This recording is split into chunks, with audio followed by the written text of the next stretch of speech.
they're even worse. They've been stepping on. Yeah, they've been making rakes just to put down on the floor and step on them. Has a 7% attach rate. Heck yeah. 7%? That is crazy. That is an insane number.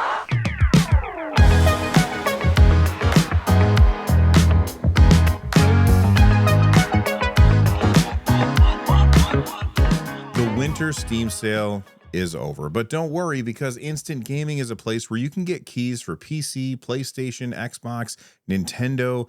They have regular deals. Right now, I'm seeing that they have Arc Raiders on sale. It's $40 on Steam. It's $30 on Instant Gaming. Moonlighter 2, which is $30 for full price, it's currently on sale on Steam for just $24, but it's only $19 on Instant Gaming. So even games that are on sale on Steam can sometimes be cheaper on Instant. If you buy a lot of games, you could save a lot of money in an instant by checking out instantgaming.com. Again, that's instantgaming.com. Hey everybody, welcome back to the NerdNest podcast. I am your host, Bill Fairchild, and as always, this is the podcast that you come to for all kinds of video game news, where we get to talk about everything that's happening in the industry, as well as every once in a while, we get to talk about the games that we've been playing. We're definitely going to do that this time, though. I'm joined today by my very good friend, Rich, who runs the YouTube channel Fan the Deck. How's it going, Rich? It's going great, man. There is a lot to talk about this week. I feel like we didn't have a lot, and then all of a sudden we started crashing the show notes, and there's a bunch of stuff in there. Yeah, when I was in the Army, we would call this hurry up and wait. Although it was all week long, it was wait, and now it's hurry up. So I guess we better hurry up and talk about all of the stuff that we have in these ridiculous show notes. Starting with GPD, I'm going to give you guys a little tiny bit of a history lesson. And it's not ancient history, it's recent history. So a lot of you probably will remember this. There was this story a couple of years back where when the GPD Win 4 was coming out, and GPD had announced that they were working with Valve to get SteamOS on the GPD Win 4.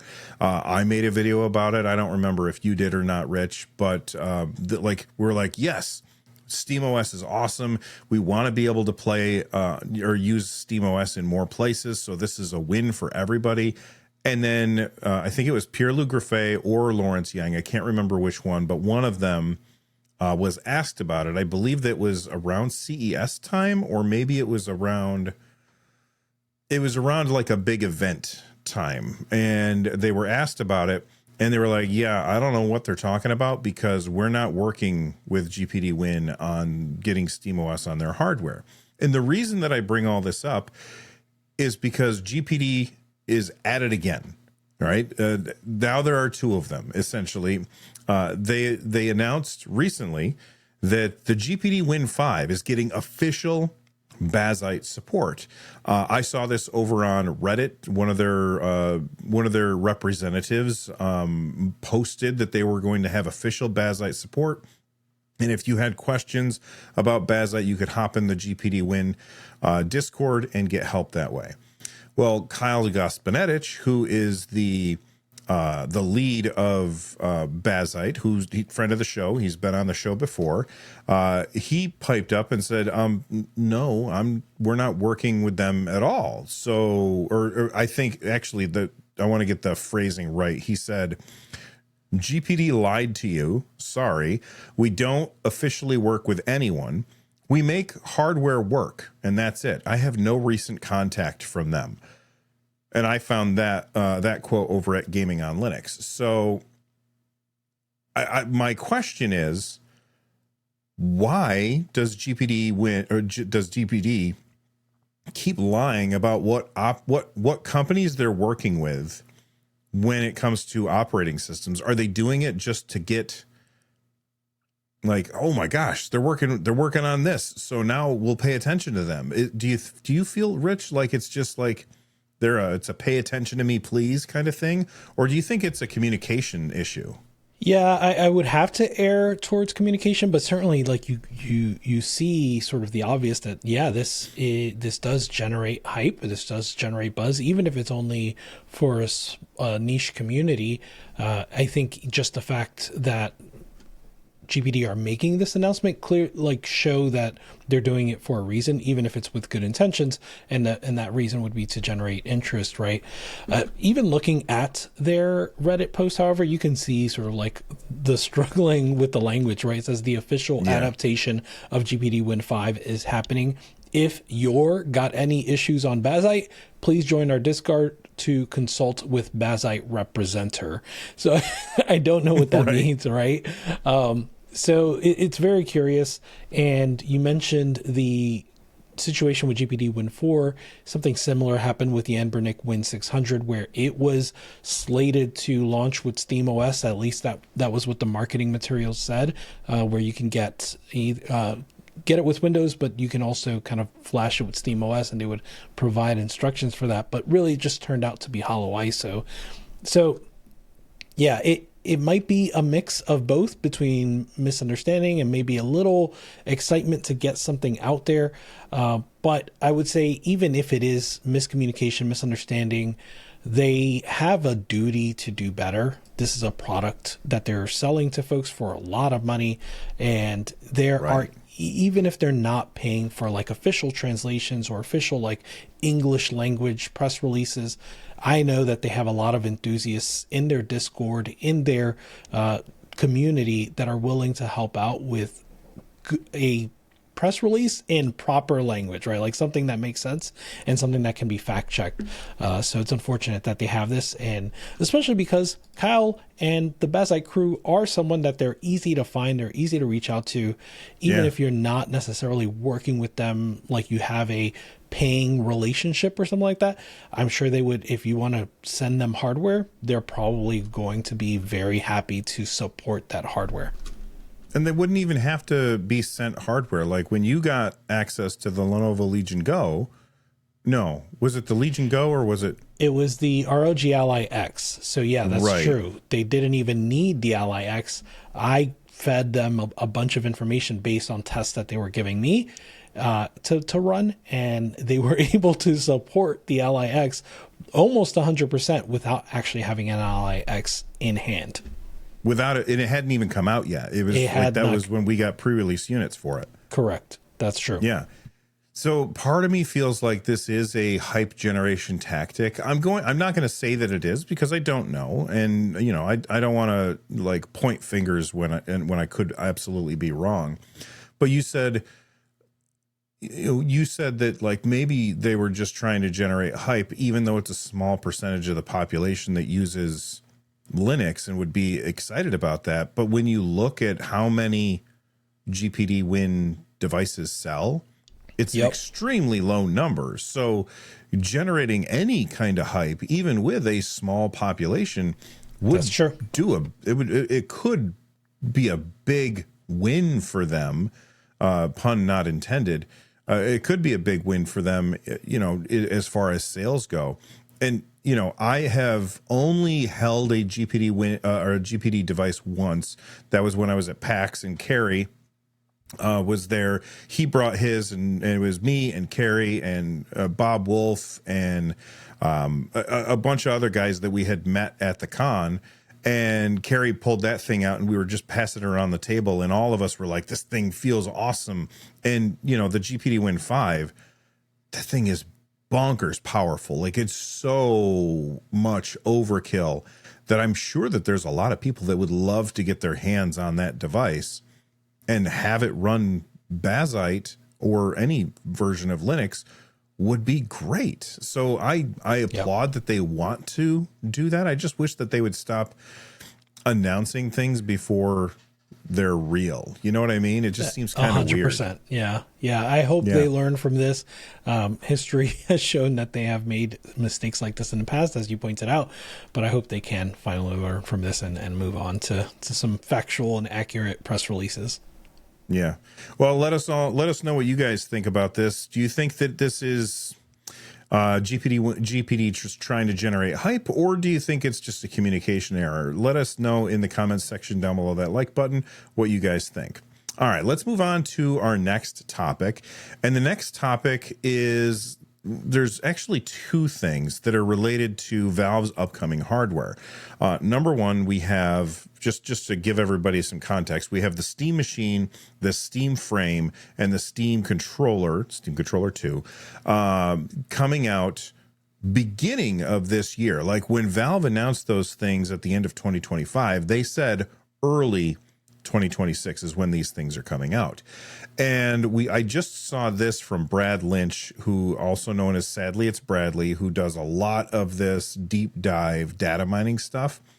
And he found a trademark application that has now been approved by the examining attorney, and it is a trademark for Steam Frame. And this was approved today because we're recording this on Friday the 23rd. This was recorded on Friday on the 23rd at, looks like 5 o'clock in the morning. So, and what's hilarious to me is Brad posted this at like 5 o'clock in the morning. So dude is right on top of things. It's insane how fast he is. He's insane. So fast. Yeah. Look at this. It was posted at 5:16. He posted it at 5:20. What is happening? 4 minutes. You guys, if you don't follow him on his social stuff, you got to follow him if you want like the most up-to-date stuff, because man, he's quick. But anyway, this seems like a big step towards that early 2026 launch. And then unrelated to that, I saw that Valve put out a Steam client update. And I was just scrolling through it and trying to think of, am I going to make a video about this or whatever? And I saw at the bottom Steam input. And man, there's tons of Steam input updates in this. And it got me thinking that if Valve is getting ready to launch a controller, which they are, now would be a good time to clean up a lot of Steam input issues that they need to clean up. And so the combination of that and the combination of the Steam Frame trademark coming through and being approved, it feels like, I mean, early 2026. When I say early 2026, Rich, what does that mean to you? I'm laughing because I saw a Reset Era thread that was like, it's January 15th. That's the end of early 2026. And I was like, I've never heard that before. Who has that feeling? I feel like early 2026 means Q1. Like you could argue even April is early 2026, but I'm going to say, I mean, you could argue that you could argue that, and you could argue June is early 2026 because it's not the second half of the year. I wouldn't accept Neither that argument. June is mid 2026 handily. Okay. Well, okay. If you include mid, then yes, it is. But if you just have early and late. Yeah. June is in early. But anyway, what does it mean to you if early 2026, do you think it's right around the corner? Who knows, right? Like they must have had so much, like all the wrenches have been thrown at Valve right now with Rampocalypse. So I really have no idea. I think they're going to stick to their early 2026, whatever that meant to them. They're going to stick to that. So I would say by late April, hardware will be in people's hands. That's my expectation. I would even bet late March. And to be honest, that's not that far away, right? Like it's not. We're in late January. So I do still think they're going to stick to that. They're cutting it close in terms of like pre-orders and what is the price, right? So like we would be due something very, very soon. But that said, they did do like for Steam Deck, they did the announcement and then the next day they did pre-orders, right? So the only reason they didn't start shipping immediately after that is because they didn't, that was them just figuring out what interest would be like. They're not in that position now. They've been, even if they don't have the inventory they probably wanted to have, I'm positive that they've been building inventory up to this point. So I believe that if they wanted to ship now, they could ship, some thousands of units. I have no idea what that number is, but thousands of units. So I imagine. Oh, sorry. Go ahead. No, I was going to say. So I think we're right around the corner, and it'll be before we know it. So I think that you're being a little conservative. I think that they're actually going to be sooner than that. I think that we're going to see pre-orders in February. And we had a huge delay from pre-order of the Steam Deck until when they actually got in people's hands because of the chip shortage. And I think that you're right. Valve has planned for that. And so they now have this massive plan. Like they have this plan.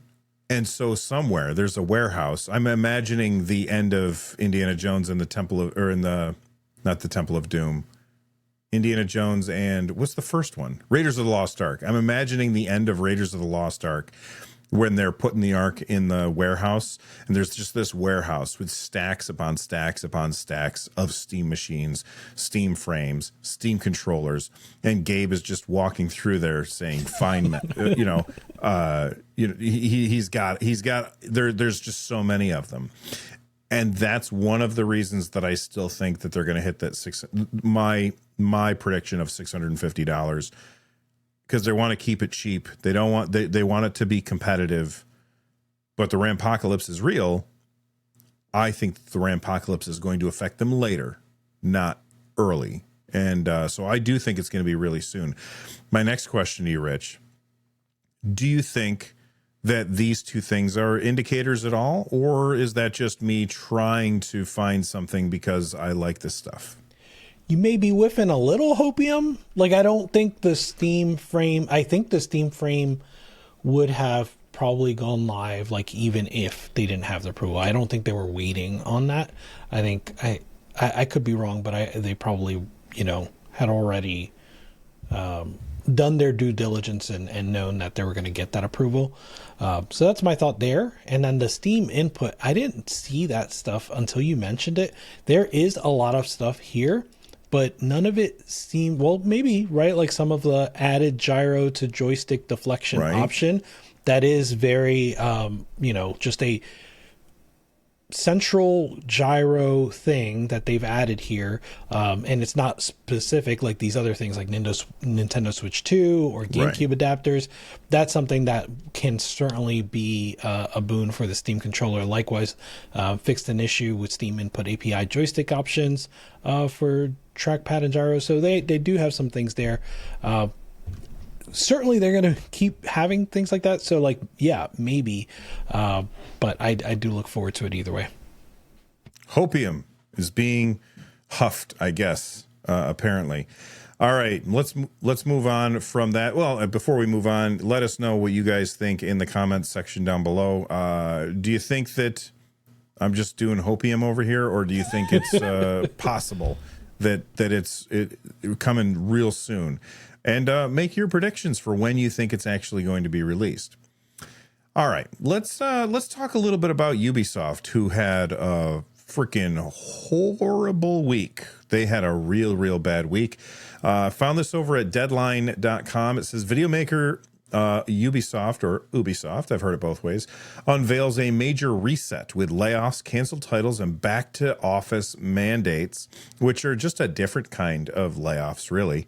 Because there's going to be people who just like, no, I don't want to come back to the office. But they canceled Prince of Persia, The Sands of Time, which was a remake or remaster, one or the other.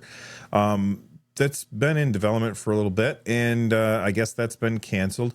According to Ubisoft, that is the only game that has been canceled, but they're laying off a whole bunch of people, and they're completely restructuring their entire business.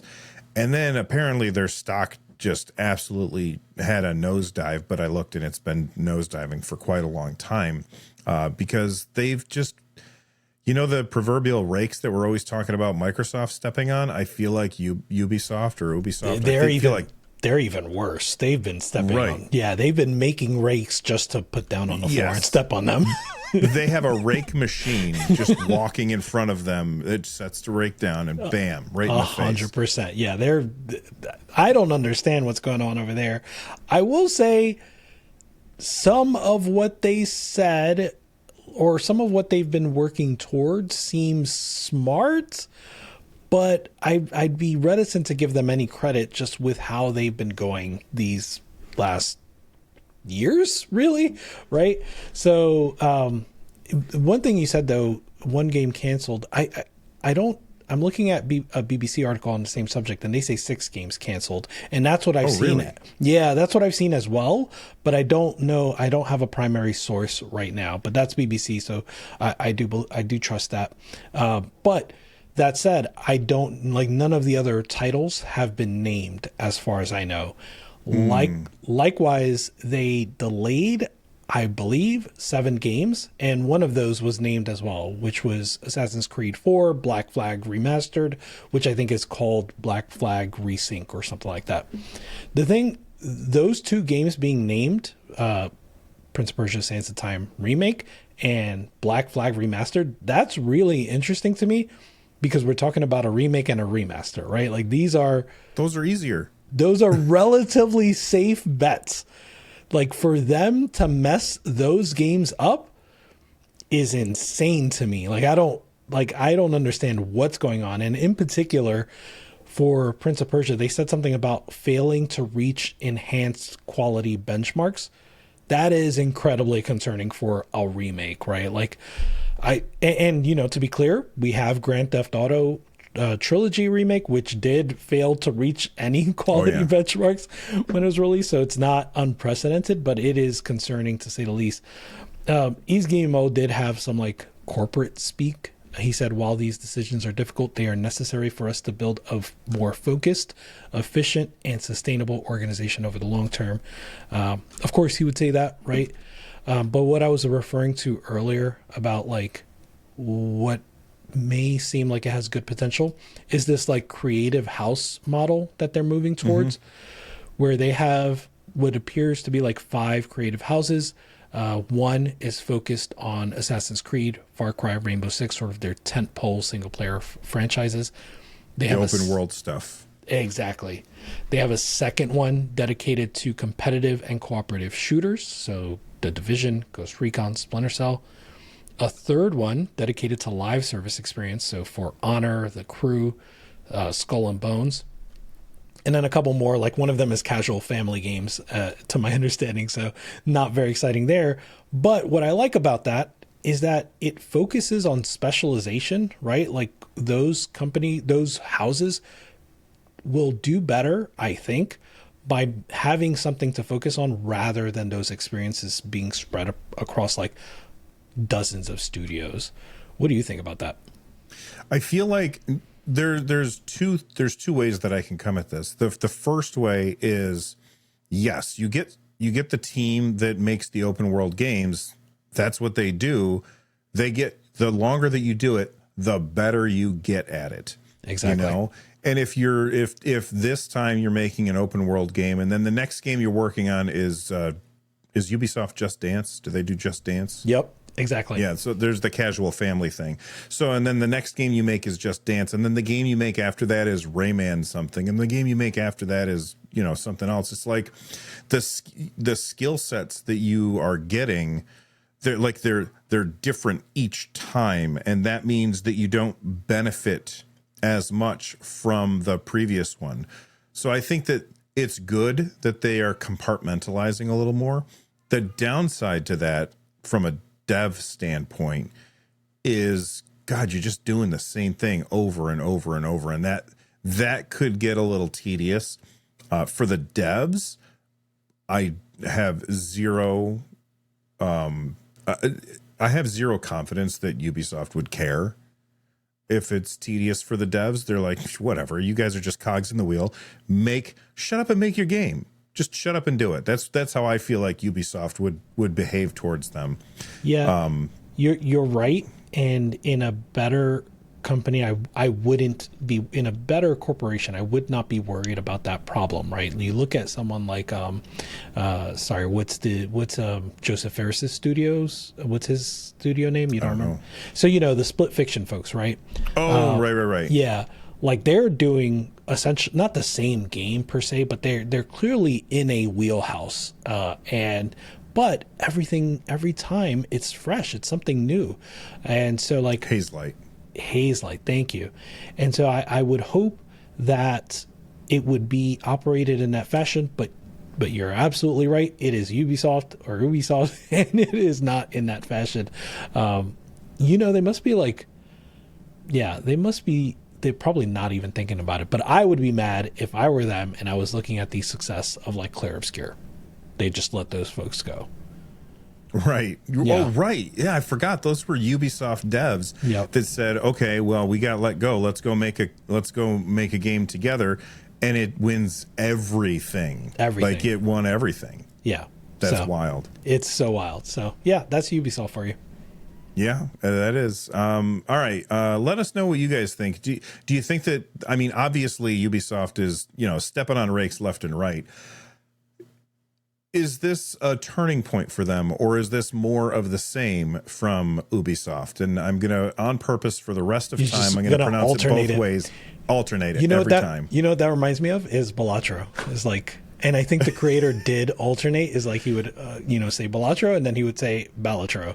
So yeah, let's do that with Ubisoft. There we go.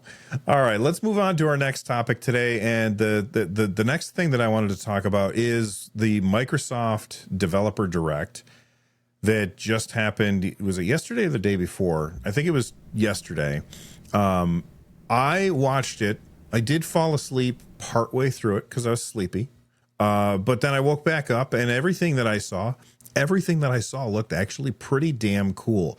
So they showed off 4 games. The first one was the new Forza Horizon game, which takes place in Japan. We already knew that it was going to take place in Japan because they had announced that previously. But they showed a bunch of stuff, including the ability for you to like build your own like town of like garages and stuff to keep all your cars in, and like if we were playing right now, Rich could come over to my town and check out all my cars. Like that kind of stuff sounds great. I think that sounds awesome. Then they showed off the new game from Game Freak, which I got to be honest, I pay pretty close attention to the video game industry. I did not realize that Game Freak made anything other than Nintendo games. I thought that they only made Pokemon, and that was it. But they're making this weird futuristic Japan post-apocalyptic game where you are playing as a lady with a sword and her wolf, and there's like some kind of plants attacking everything, and you got to like fight against that. And the combat kind of reminded me of Expedition 33, or actually kind of reminded me more of like Final Fantasy VII Remake, where it's like real time, but then when you go to use your wolf abilities, or when you go to use like special abilities, time slows down, so it gives you time to pick what things you're going to use. I thought that looked really cool. I forget the name of the game. We'll talk about the names of the games in a second. Then they showed off the next game from Double Fine, which Rich and I were talking about, that the immediately like time to penis in this game is going to be extremely low, because you basically make your own clay pots, and then you use those clay pots to carry water in the game. And it looked like PvP multiplayer kind of game, but you can make your clay pot look like whatever you want. And if experience has shown us anything, people are going to make a lot of dicks. 100%. Yes, absolutely. And then the last game that they showed was the new Fable. So Rich, pick one of those 4 games real quick and let's talk about it. Okay, let's go with Kiln, right? Because this to me exemplifies the new Xbox. So I've given so much criticism to Xbox over this last year, but one thing that I've been really consistent about is they have really ramped up good ass games. Like they were struggling with releasing good games, and they really seem to have turned a corner when it comes to that. Seems like a lot of people agree, right? This Developer Direct seemed like it got really good sentiment, and I feel like Kiln really solidifies that, right? Because Kiln is not, to me, something that gets greenlit.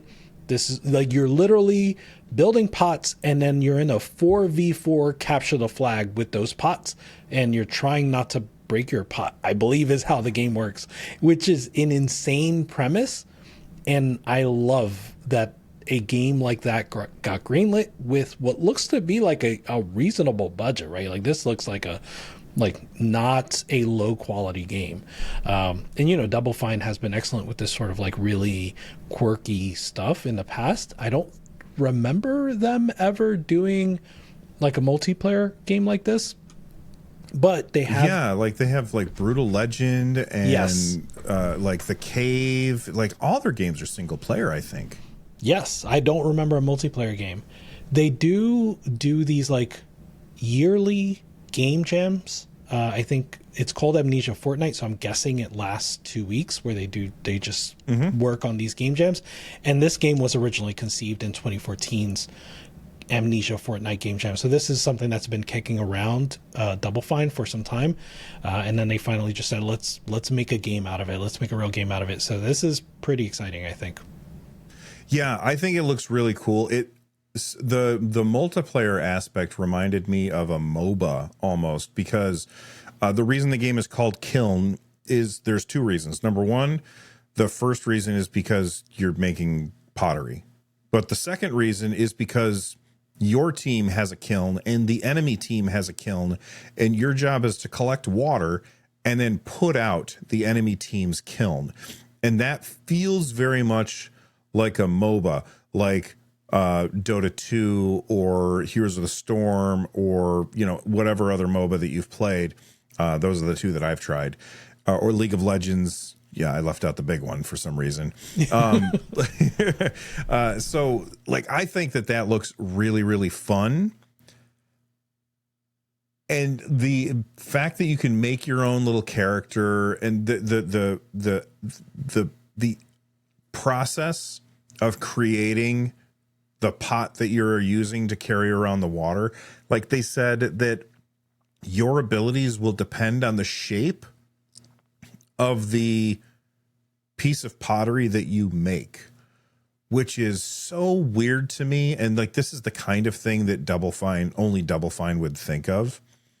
I'm very interested in what this game actually plays like when it comes out. I think it's super, super interesting. Absolutely. All right.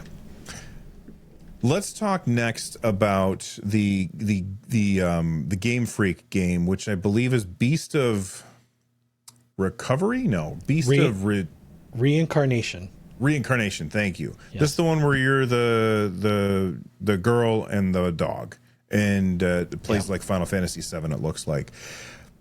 Of the four, this is the one I'm the least interested in. Like, I'm not super excited about this. It looks neat, but it also looks like 1,000 other things, and I could just play Final Fantasy if I wanted to, and I've been thinking about playing it again because I love that game. But what were your thoughts on Beast of Reincarnation? Did I get it wrong? It's not that, is it? Oh, no, I got it right. There you go. You're muted. Yep. Sorry about that. I was like, yeah, you got it. No, it's Beast of Reincarnation. One thing I'll say is, like, I think a lot of people were confused by the combat, because I've seen turn-based RPG, like you're saying, or not turn-based, but like, yeah, some people mention RPG, but it doesn't seem like it's, it seems they're apparently Souls-like combat, right? According to some of the things I've seen. So if that's true, I am very interested. I always enjoy Souls-likes. The problem is I never finished them. The only From Software, like modern From Software game that I finished is Sekiro. So somehow I've never finished the Souls games or Bloodborne or Elden Ring. But I still enjoy those games. I enjoyed Wukong, which is also sort of Souls-like, but more boss rush oriented. And so, yeah, if they're going to do that, and it is as high quality as it is looking in this trailer, which is a high bar, right? We don't know if they'll actually achieve that, but if it is, I'm in there. The idea that it's a Souls-like where you can slow down time, that's something that I've never seen before. And that makes it a little bit more interesting to me than other Souls-like. Although I will say, of the Souls-likes that I've played, you finished my favorite. which is Sekiro. Like that It's one the was my best. favorite one. It's It's the so best. hard though. Like I didn't finish it. I didn't come close to finishing it. I got to some boss, I can't remember which one, and he beat my ass so bad that I was just like, you know what? I'm out. I've had enough. I'm not going to get past this guy, and I don't want to get frustrated, so I left. But there you go. All right. Which one do you want to talk about next? Forza or Fable 2? Or Fable, I mean. So I didn't really watch either of these, but the little bit I did watch, like I just kind of skimmed through for both, and they both look fantastic. I guess I'll go with Fable. You know, this is one of those games where it's like I've mentioned in the past, I don't know whether or not the audience is really there for Fable. It's talked about as one of the big three for Xbox, but I struggle to sort of see the audience. But that said, it looked fantastic, right? Like It really does. The melee combat looked like a lot of fun. You know, they talked about like all the Fable things, like, you know, NPCs that have names that you know, I believe, I don't know if they talked about like whether or not you can, they would disappear from the world if you kill them, but I think that's consistent with like former Fable games, right? Where it's like, I believe so. I can't remember because it's been many, many years since I played Fable 1, and I never played the other ones. I only played the first one. Yeah. And I don't remember. But apparently you can marry everybody. You can buy up a whole town if you want and be like a landlord. And I guess like they talk about how in the past, the thing about Fable is when you would play, depending on your decisions, it would change what you look like. I think that they're getting rid of that for this one. They're not changing what you look like, but they are changing how the characters are reacting to you. So like, for example, I think one of the examples that they gave in the game was if you do become that landlord guy or gal and buy up everything and you're like super rich, there's going to be people who are like, I don't freaking like rich people. So, you know, no matter what you do, they're going to dislike you. And there's also going to be probably people who, no matter what you do, they're going to like you because you check this box.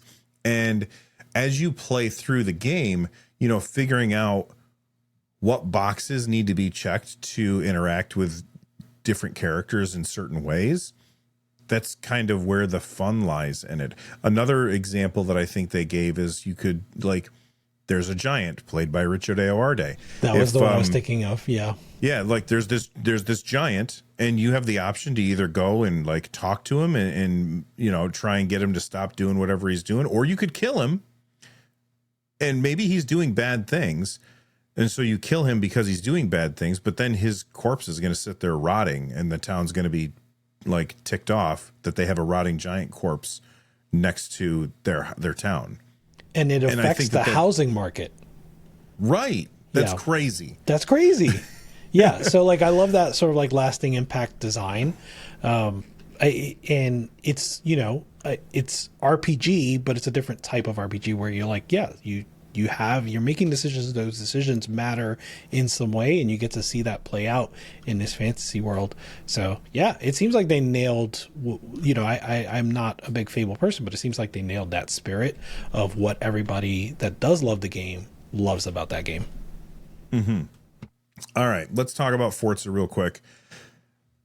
I have never really been a racing game guy until I picked up my PS5 and I bought Gran Turismo, whatever the one is on that, I think 7 or whatever.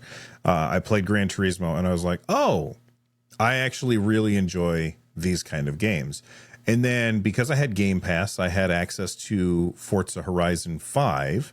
Well, Forza Horizon, and I really had a lot of fun with Forza Horizon 5. So this is going to be the first Forza Horizon game that I'm going to pick up at launch. And I'm incredibly excited for it because I have had so much fun with racing games. Up until the PS5 launch, the only racing games that I ever really gave a damn about were like either Rally Racers or Mario Kart. Those were the only ones that I would bother with. But I'm super excited for Forza Horizon 6. How are you feeling about it? I know you didn't watch the whole thing. Are you into racing games? I am. And I enjoyed Forza Horizon 5, and this one looks much better, right? Which is Forza Horizon 5 was a really good game, but this one right now is I like the like inspiration from like the street car racing, the Japanese street racing scene, and the certainly the graphics look amazing, but I don't know, everything they did that I did see seemed like they were focusing on enhancing that fun factor aspect. So I am excited about this. I don't know if I'm going to get it at launch, but it looked really good. So the other thing that I want to say about the Xbox Developer Direct is every single one of these games, with the exception of Forza, which is coming later, is coming to Xbox and PC and PlayStation day and date. Forza comes out not day and date for PlayStation. I think it was March, or is it May? May. Forza Horizon 6 comes out in May, and they said that the PS5 is going to be launching later on in the year. When you look at Beast of Reincarnation, that one, did we see a release date for that? I don't remember off the top of my head. Q3. Okay. And I think that Kiln and Fable are all coming multi-platform. I mean, Microsoft is going full multi-platform. We've been talking about this for a long time. They've telegraphed it. They've told us that that's what they're going to do. But when they are bringing out Fable and it's day and date on PS6 or PS5 and Xbox, whatever, at the same time, I think that is significant. Whether or not that makes people less likely to pick up an Xbox, whatever, I don't think Microsoft gives a damn. I think that they're just like, yeah, we don't care. Just play our game. Just buy our game and play our game. We don't care where you play it. And I think that's a good move. Well, it's at least a move that I'm happy with, because it means I'll have one less box that I have to buy in the future. Yeah, and even Forza Horizon 6, right? Like that scenario or that example just seems like a matter of circumstance, right? Like if they had the chance, I'm sure they would have launched day and date. It just sounds like a game that started development before this strategy was solidified. And so at some point they must have pivoted to also working on a PS5 version that just wasn't ever going to be ready day and date with the Xbox version. But certainly you can expect that these games from here on out, as much as possible, are going to be day and date on other platforms, specifically PlayStation platforms. Some of them, some of these, I don't know if any of these games that were mentioned, but I saw more rumors about like even games coming to Switch 2, things like that. So they're going to try to put as many of their games on as many of platforms as possible. And that is their new strategy. I think the bright side, if you are worried about the hardware, the bright side is the software, right? Like, again, they're focusing on good games, and I think they've turned a corner on sort of the reputation that they've had when it comes to releasing good games. Yeah, well, and I think one of the reasons why that is because if you look back to, I don't remember which year it was, but there was a year where Microsoft got up on stage at E3, or they put out a video at E3, I don't remember which, and they were like, and we bought this company, we bought that company, we bought this company, we bought that company. We bought all these different publishers. And they were like, wow, that's pretty amazing. Well, now they're finally starting to see the fruits of that. And when you look at the discourse online, I think a lot of people are like, Microsoft wasn't putting out any games. And I think it's because they bought these publishers and it takes time to get the wheels going, and so now maybe they're in the right place. That's a yes and scenario, right? That certainly is true. And also they were canceling games left and right, games that like people were waiting on, and I'm going to go back like years, because I'm thinking of the Kamiya game. So like Platinum Games was working with Microsoft on Scalebound around that time. There was also Scalebound. Right. There was also Phantom Dust. So my point is this reputation stretches back years and years, right? From basically the beginning of the Xbox One generation and perhaps even late Xbox 360 generation, where they've just had a what is that, like 10 years of not having a lot of exciting game releases in a given year.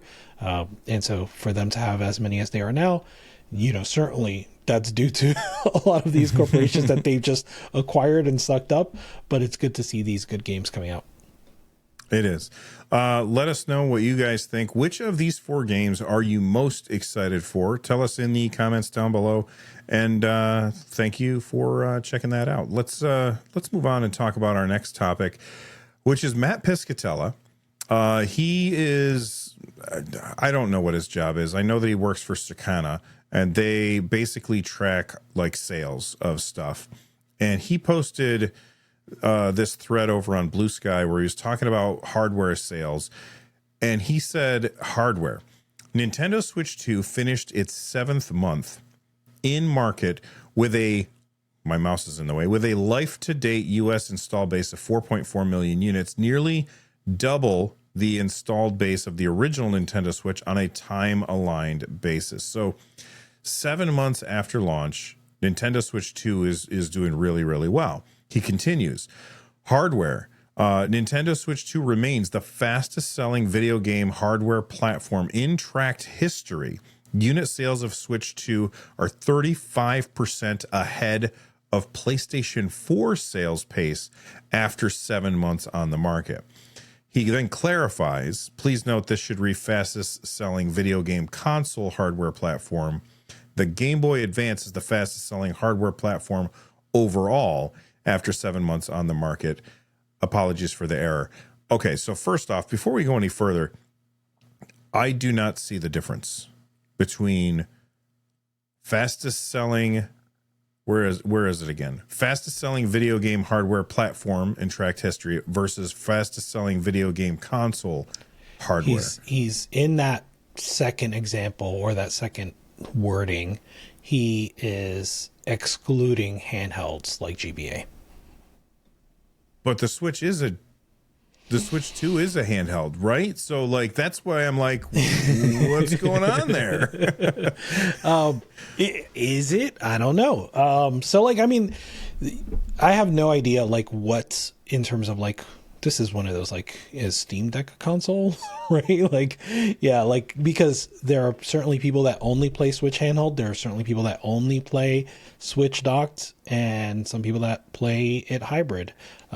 So I don't know, but I guess, in kind of general parlance, like you think of Switch and Switch 2 as a successor to Wii and Wii U more so than as a successor to DS and 3DS. I can see that. I think that's true of like the broad spectrum. Yeah. Okay. So then the next part is I constantly see people in the comments saying, well, the Switch 2 isn't selling very well because I see it on shelves everywhere.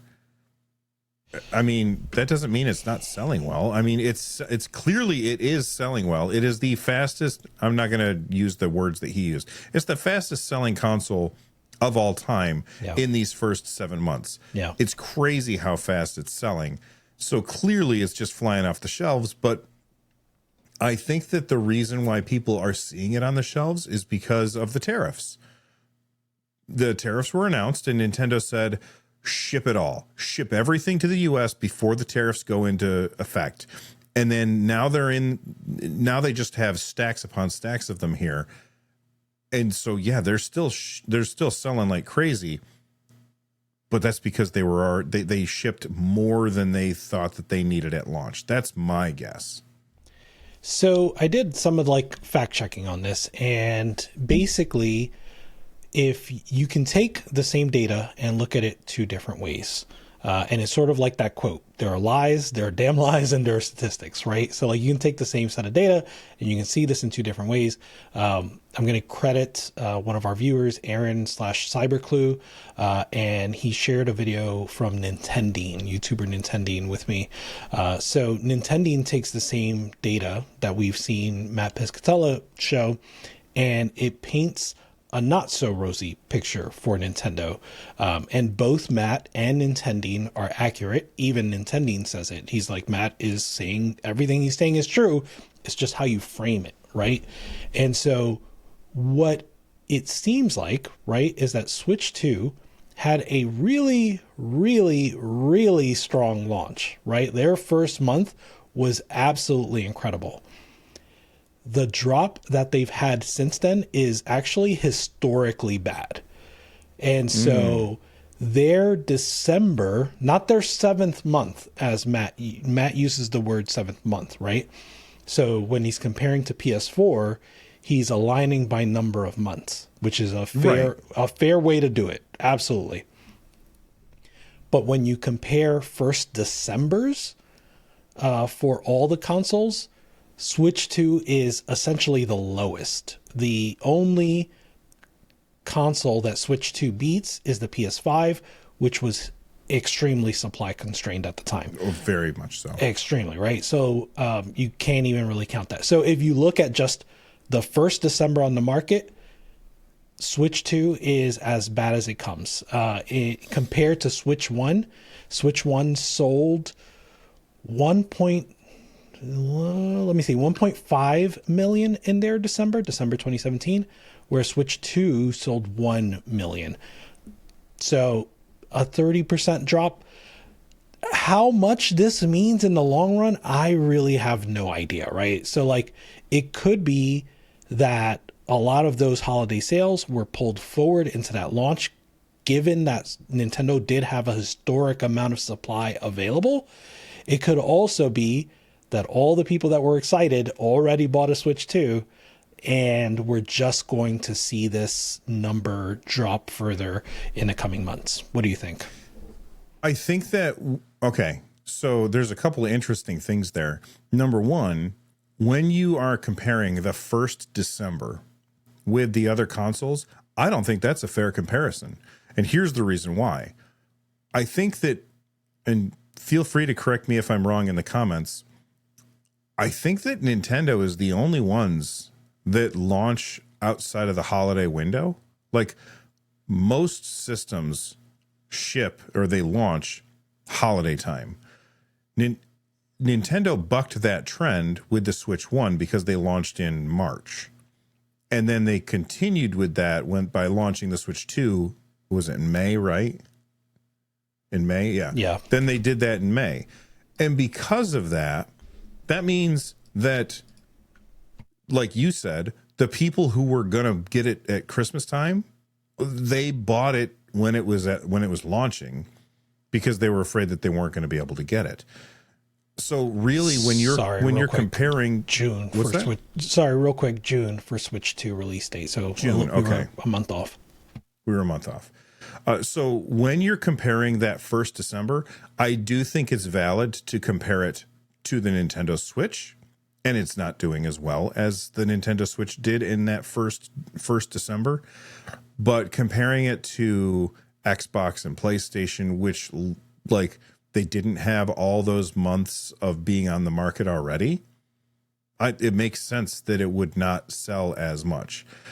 Now, if we're comparing just the Nintendo Switch 1, well, Switch 1 in its first year, every single month they had a banger. Switch 2 cannot say that. Can't even come close to saying that.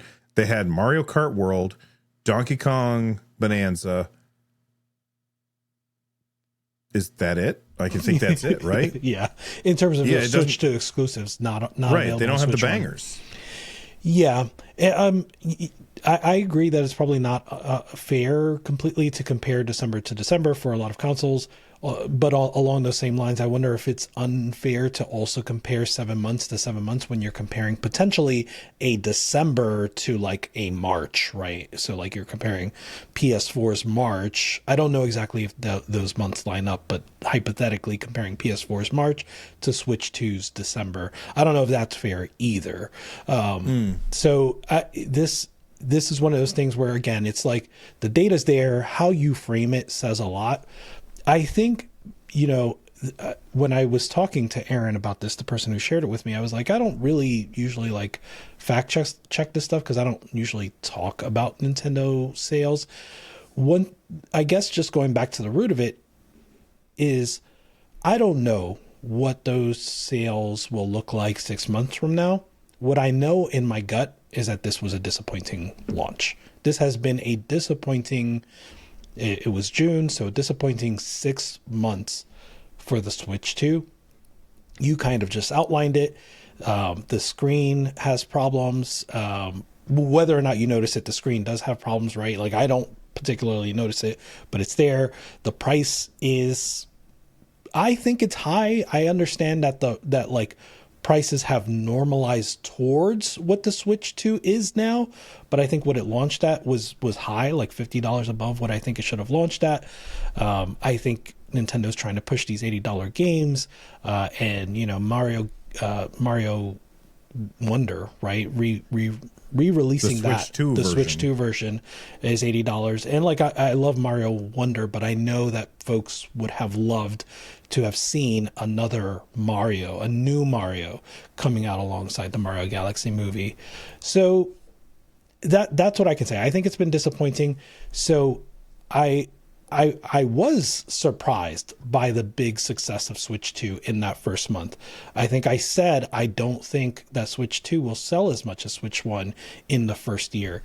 What I think I learned from this is that there's still time for me to not be wrong on that prediction. It's possible that if they continue in this direction and don't have a lot of something to bring back the audience that Nintendo has, that maybe people won't be running to the shelves to pick one up along for these next 6 months. What game could they put out that would make people run to the stores? Yeah, I think a Mario game, like a big man, a Mario Maker 3 would have been huge, right? Like that, and that seemed to me like a no-brainer. A 3D Mario for sure, but that studio was working on Donkey Kong Bonanza, so that's not happening. A Zelda or for Smash. Yeah, Smash would be huge. Zelda would be huge, but Tears of the Kingdom was not that long ago. So, this is one of those things where we really believed, you and I both believed, that they had a lineup ready. Like they were going to go month for month for month. I really believe that. You really believe that. And it has not proven to be true. Even if you think of not just Switch 2 exclusives, but Switch 1 and Switch 2 games, it's just been pretty lackluster in these last 6 months. Yeah, you can play all of those games. Pretty much almost every game you can play somewhere else. It makes me really hesitant to pick up my Nintendo Switch, especially because it's just uncomfortable to hold. I'm including the Metroid Prime, right? Like I'm including Kirby Air Riders, right? But these are games that it hasn't knocked people's socks off. It hasn't given people a real reason to pick one up. Games that would sell units.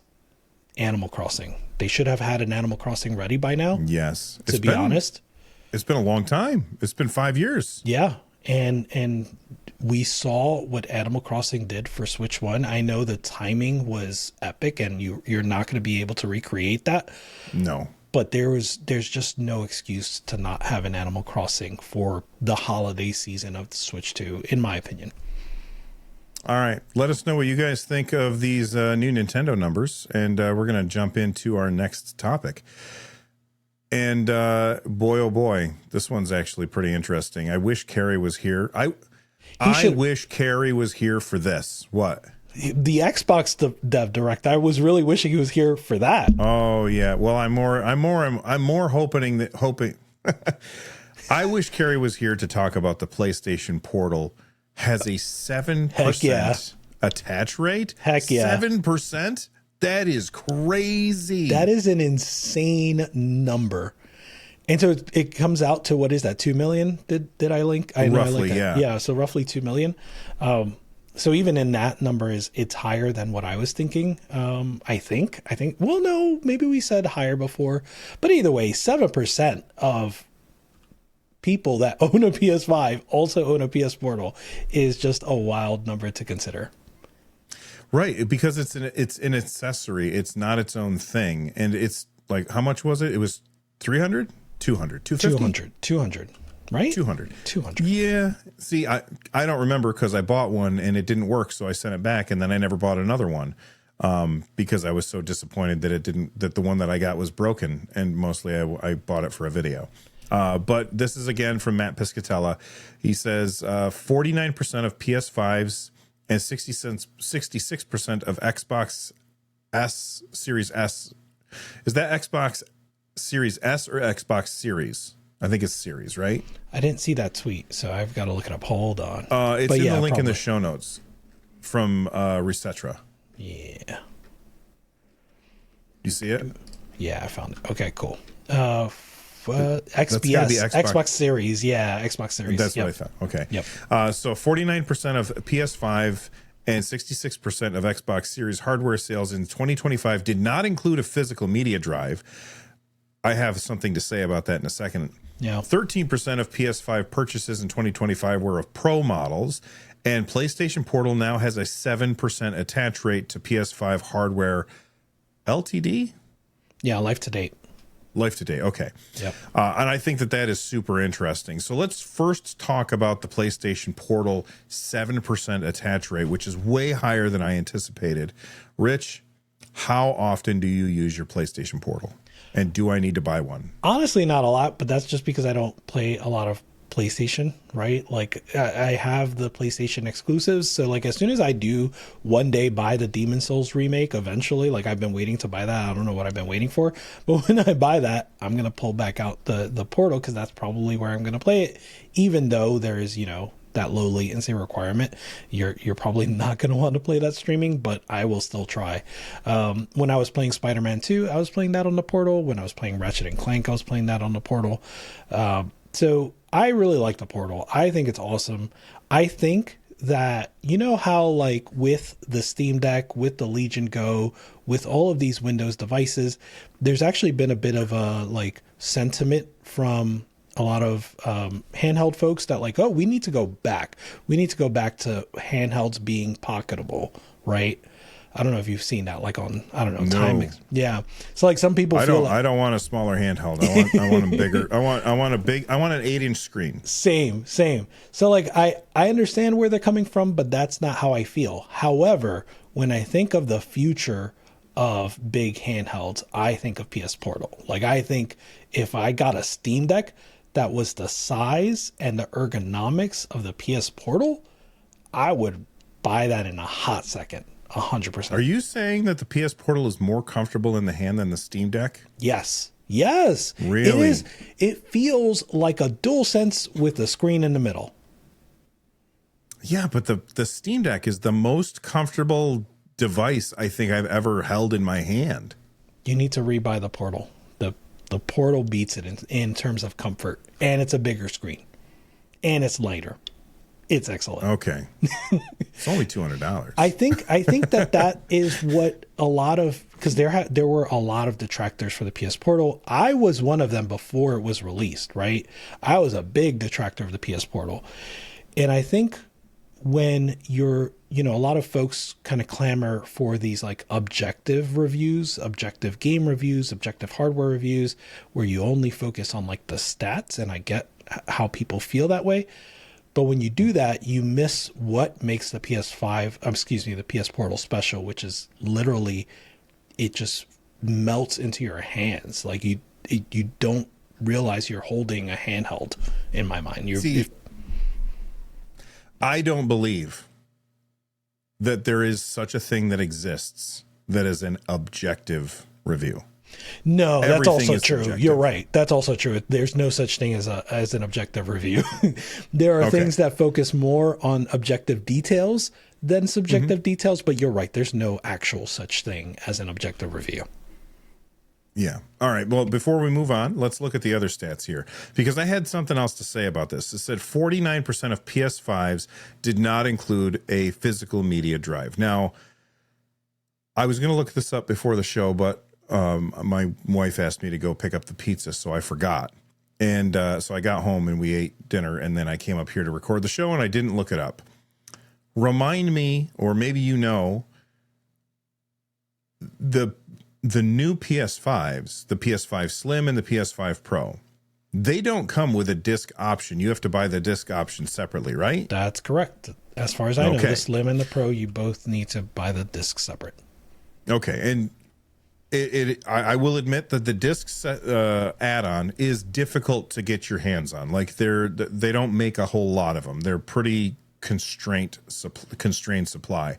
49% of PS5s ship without a disc, without the disc system in it.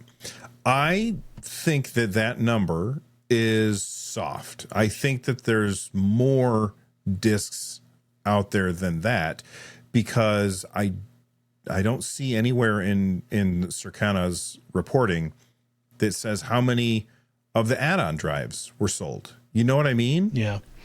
Yeah, and I'll also say, like, 50% of PS5s that were bought with a physical media drive.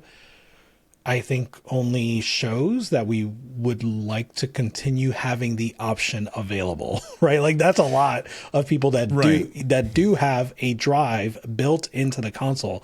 So I don't look at that as a small number that still have the built-in drive. I look at that as a large number and enough reason to continue offering the option. I also don't mind the option being an add-on. I think that's fine too, assuming reasonable supply. But I think, generally speaking, just having the option is a benefit for folks, and I don't think it costs Sony virtually anything in the long run to do that. Is my thought.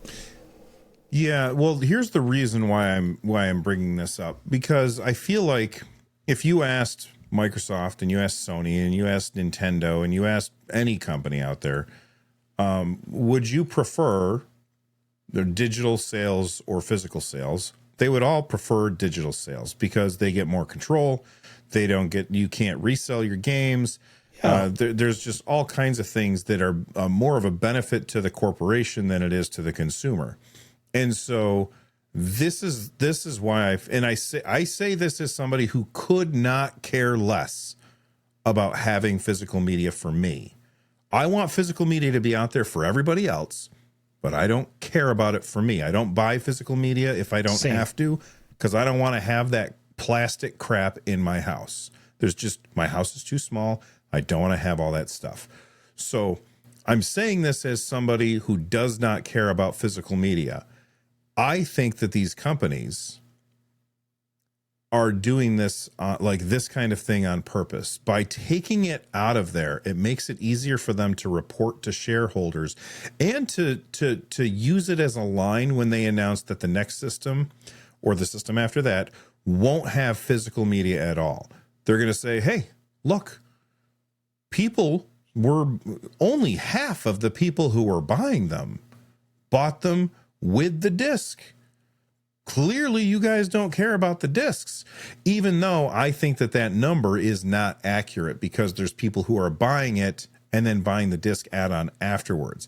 And it just, like, I know it's a little conspiratorial of me, but when I look at that number, it's not even like far-fetched of a conspiracy theory, right? Like this is a pretty reasonable like conspiracy theory.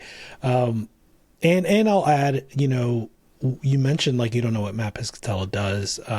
Nintendine had a lot to say about Matt Piscatella. Nintendine, when I was talking about him earlier with the Nintendo story, and they were positive words mostly, but the notion was that Circana gets this data from these corporations, Nintendo, Microsoft, Sony, and so they are incentivized, let's say, to put these numbers in the best light possible for these corporations. And I think that supports what you're saying.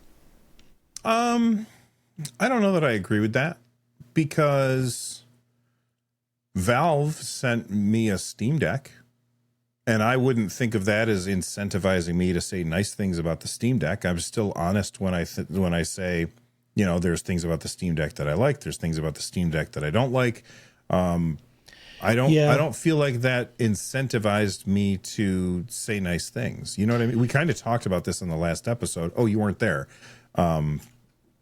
Anyway, what were you going I to say? remember that. I heard you. But yeah, I think it's a little bit different here because I'm not speaking, and I don't think Nintendine was necessarily speaking about Matt Piscatella specifically, but about Circana. About Circana, which is a corporation, right? Yes. So it's Circana in general, right, is trying to protect their financial interest. You as a reviewer are trying to protect your integrity with your audience. And I think those are two different things. That's fair. Yeah, I didn't. I feel like we were talking about Matt, but we really weren't talking about Matt. We were talking about Circana, the company. Right. Yeah. Yeah. All right. There's still 1,000 stories in our show notes, but we're going to have to move on from those. Let us know what you guys think about the 7% attach rate of PS5 and my little conspiracy theory in the comments. But let's move on and talk about the games that we've been playing. Because for weeks we've got this section in our show notes.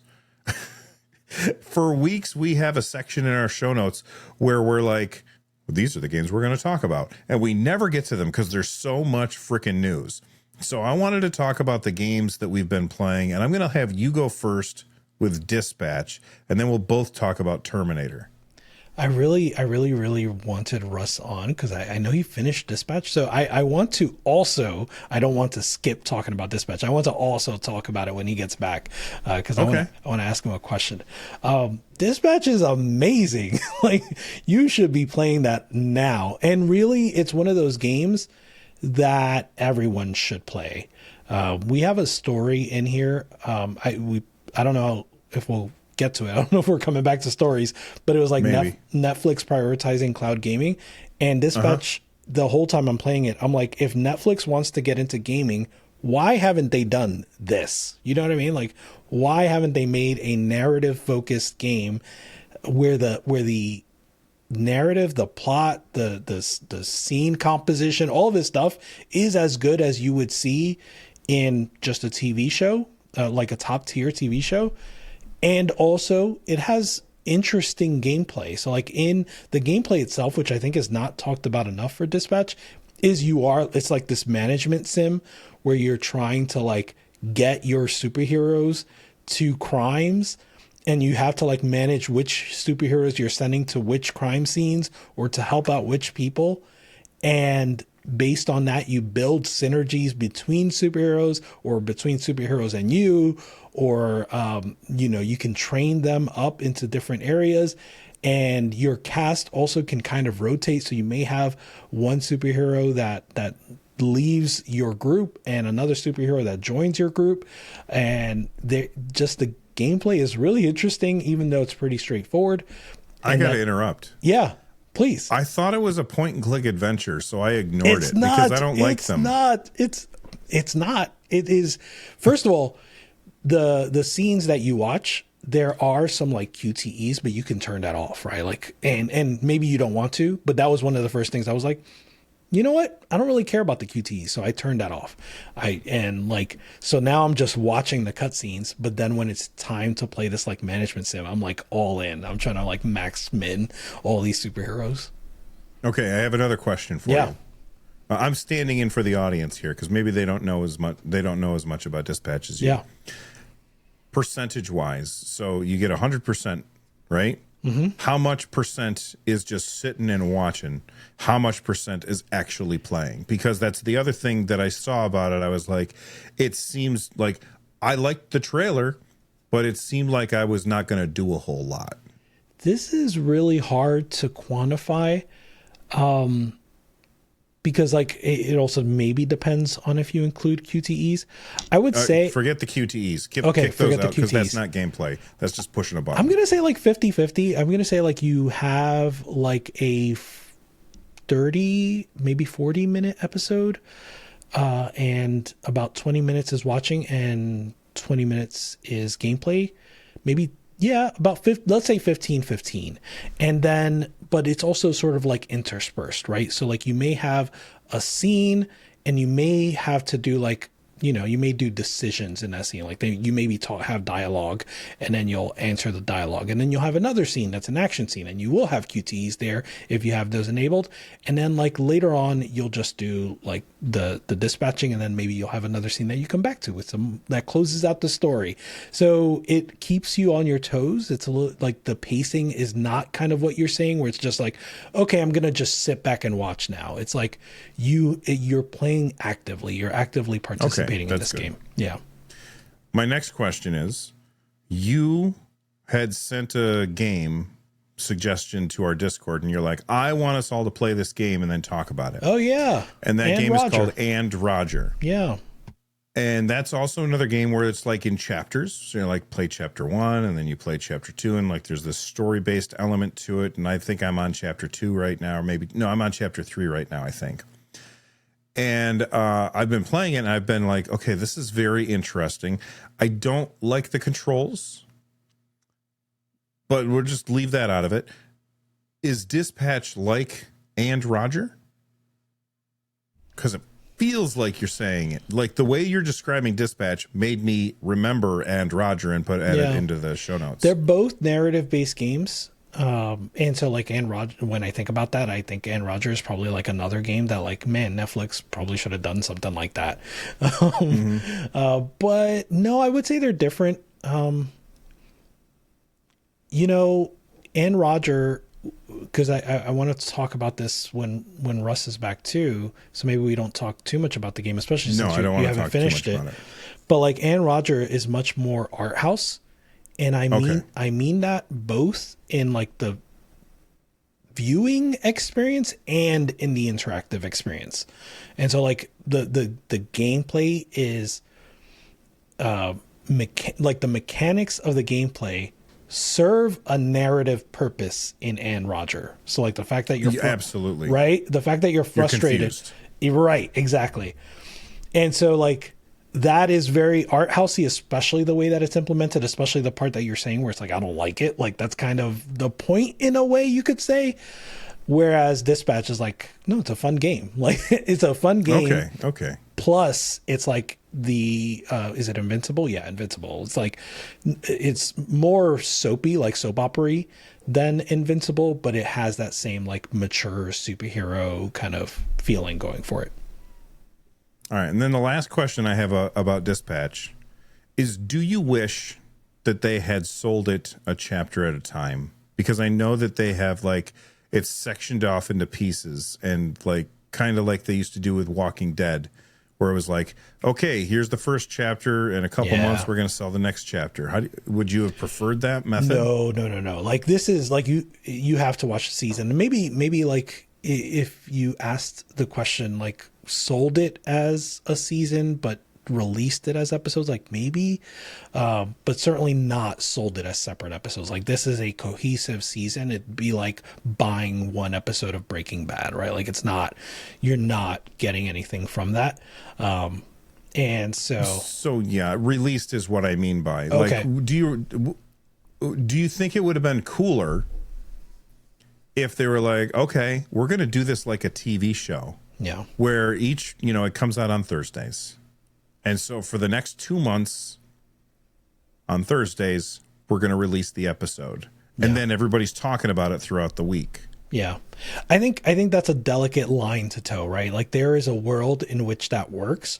And so like you think about Stranger Things, right? Like Stranger Things season 1, even if you move the timeline of Stranger Things to like it starts in 2026, season 1 releases in 2026, you cannot release season 1 to me episodically, or like this is phase 1, this is phase 2, this is phase 3, and they all have different drops because the excitement's not there.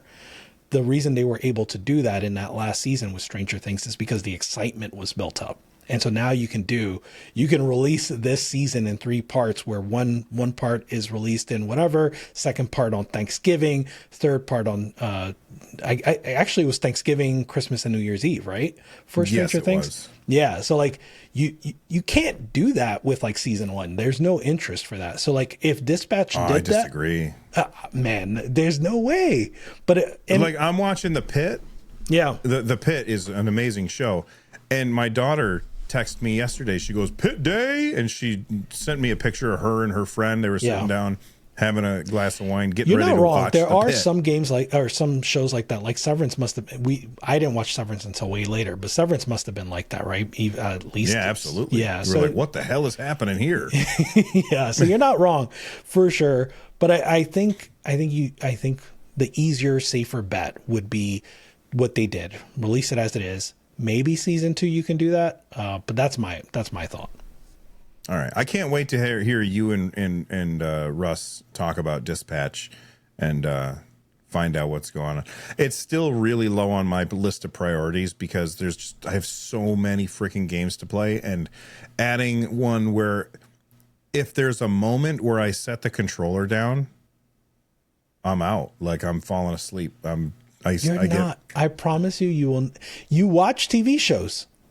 I do with my wife though, because most of the time we're sitting there talking. That's another thing. It is actually a fun experience with people watching you. Okay. So I would. Okay.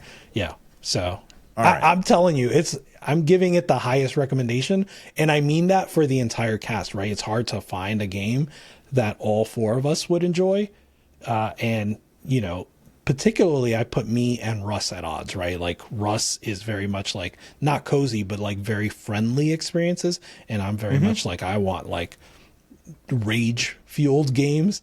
So like it's hard to find games that we both like, and Dispatch is easily, I love this game. He loves this game. So yeah. All right. I will give it a shot. Probably not right away though. Yeah, fair enough. The next game, let's talk about Terminator 2D No Fate. So I want to give the audience a little bit of background information on this game.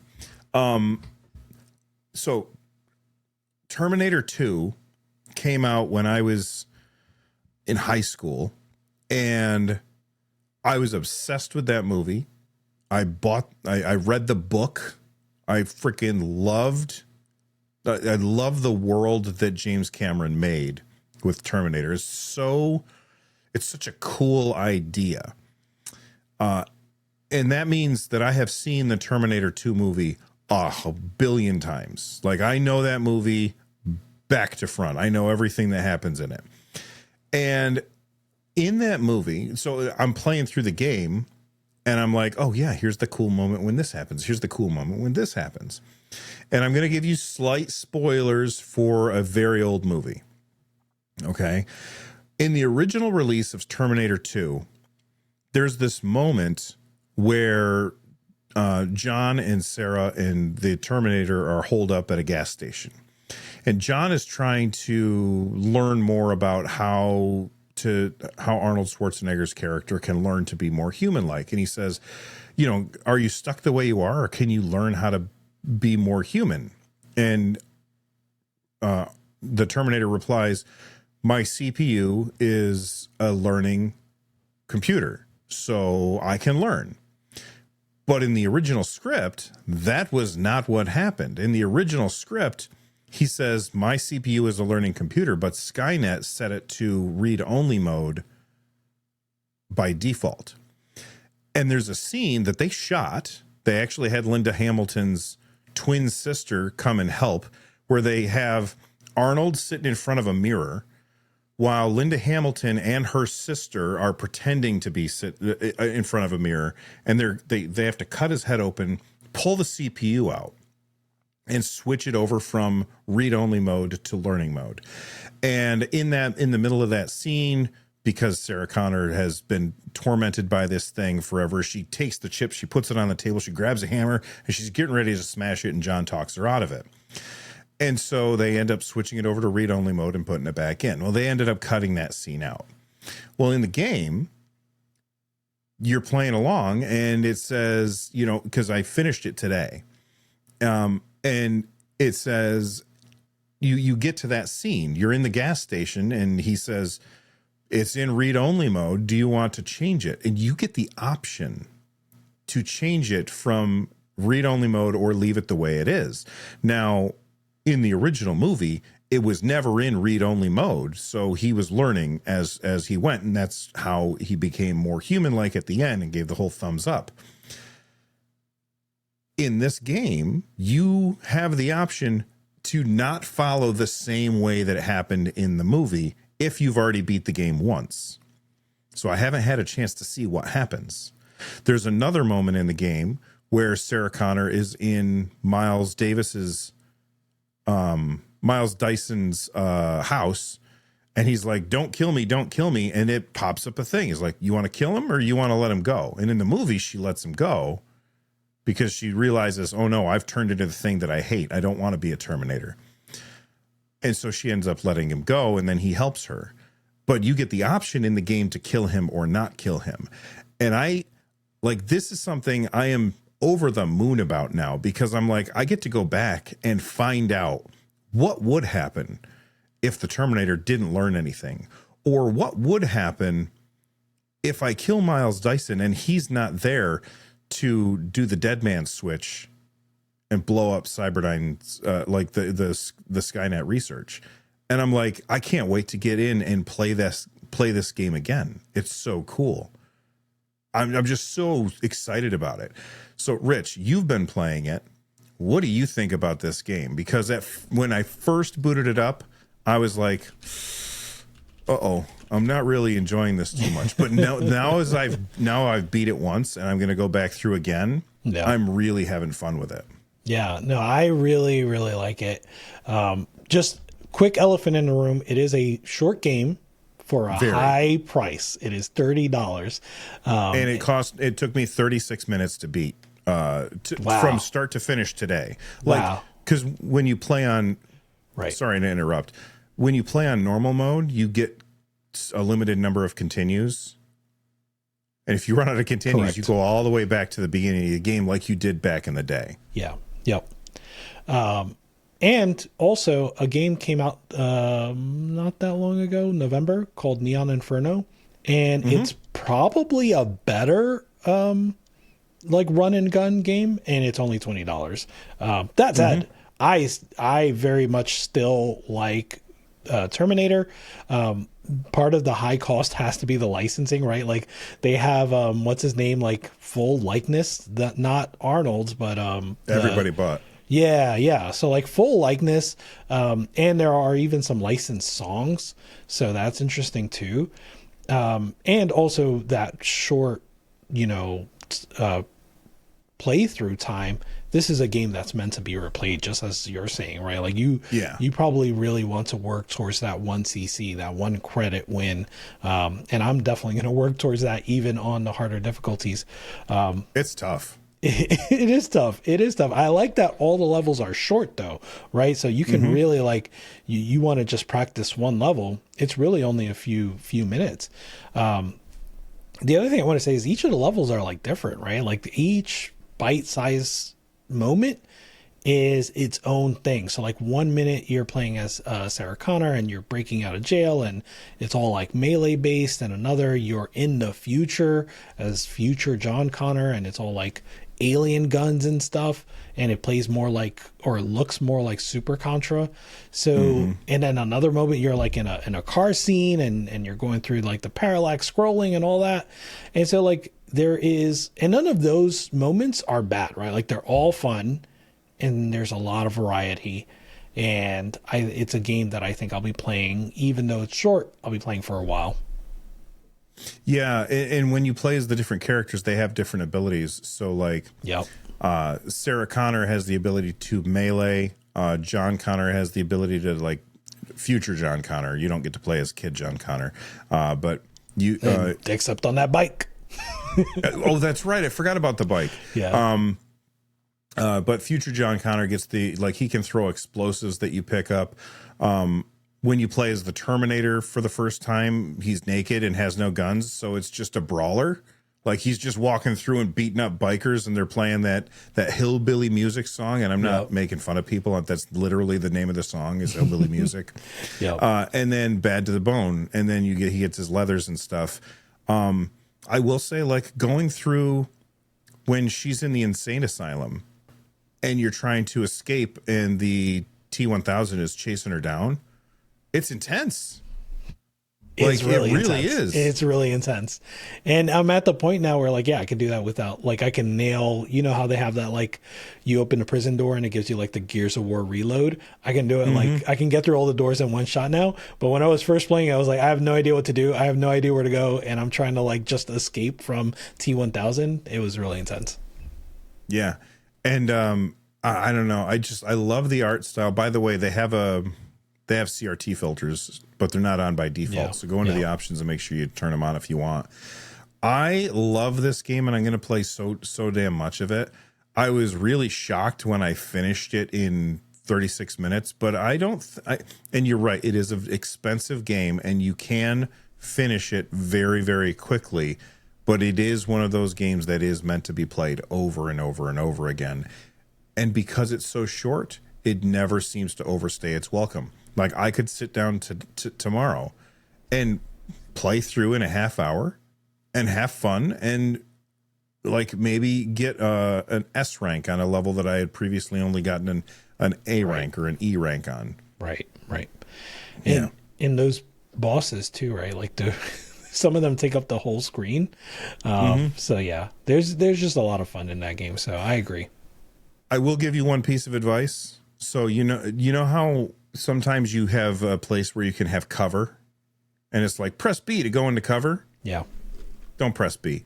Push the left bumper instead, because like look, if you're listening to this now and you have a controller nearby, look at a controller. Your X button is the shoot button, and your cover button is the B button. Yeah. And like I was getting hit all the time, and then I was like, I'm going to change these controls because this is terrible. So I went into the options. You know, they just don't tell you that it's already mapped to the bumpers, but they don't tell you about it. And so it's so much easier once you hit the bumpers. I did get a claw grip going at some point. Now that you mention it, so I was doing the same thing. Yeah. I flipped my hand over and I was doing, I was holding down B or holding down X and then letting up on B as I wanted to shoot. Yeah, good advice. All right, you've also been playing some demos. Yeah, I just I wanted to point this out because Next Fest is coming soon, and I think devs are getting ahead of it because, man, the amount of demos are really opening up. So, like, what I've been doing starting late last year is, like, just downloading demos and then putting them in a collection, right? So I can, when I have some free time, I just go through that list, right, and just knock them out. And so there was a time in early January, like while I was on break from work and everything, where I got my list of demos down from like 60 to 5. Wow. Right. And so like that was great. And now all of a sudden I am back up to 50. So, oh no. So like I'm not going to talk about them. I just wanted to point out there are a lot of demos out there. Next Fest is coming soon, so just keep an eye out for All I can think about is Waterboy when I forget who it is, but he goes, "Oh no, we suck again." That's exactly it. Yeah, I'm back in the same place. But it's a lot of fun. I love trying demos. And there's some interesting games coming out soon. So yeah. Very it's cool. Good stuff. Yeah. Yeah. And at some point he's going to put out that video of 50 demos that you should try. It was supposed to be 50 games. I never even wrote that 50 one. games. Yeah. 50 like Steam games that were released in 2025. I never wrote that one. Maybe I should go back to that. And I'll just give it a different title. I won't put 2025 on there. Now, do yourself a favor. Do it throughout the entire year. Just write it throughout the entire year, and then in December release the video. That's my plan. Yeah, so I'll be working on that. So he'll have a video in December, everybody. There you go. That's it. All right. Well, I think that's going to do it for today's episode of the NerdNest podcast. Rich, it's awesome talking to you each week. I'm super happy that we got to do it yet again. I will say that Kerry was with us at the beginning, but he was having all kinds of technical issues, so he had to duck out. And Russ was busy today, so that's why it's just the two of us. But you guys could have spent the last hour and a half anywhere, but you decided to hear me and Rich sit down and talk about video games, and I appreciate that. If you have not yet done so, make sure that you go over to youtube.com/fanthedeck and hit subscribe. Turn on the bell for all those notifications so that when he does put out his video in December, you won't miss it. And if you're already here, hit the subscribe button for me as well. From the Nerd Nest, I'm Bill. Thanks for watching, and we'll see you on the next one. Bye, everybody.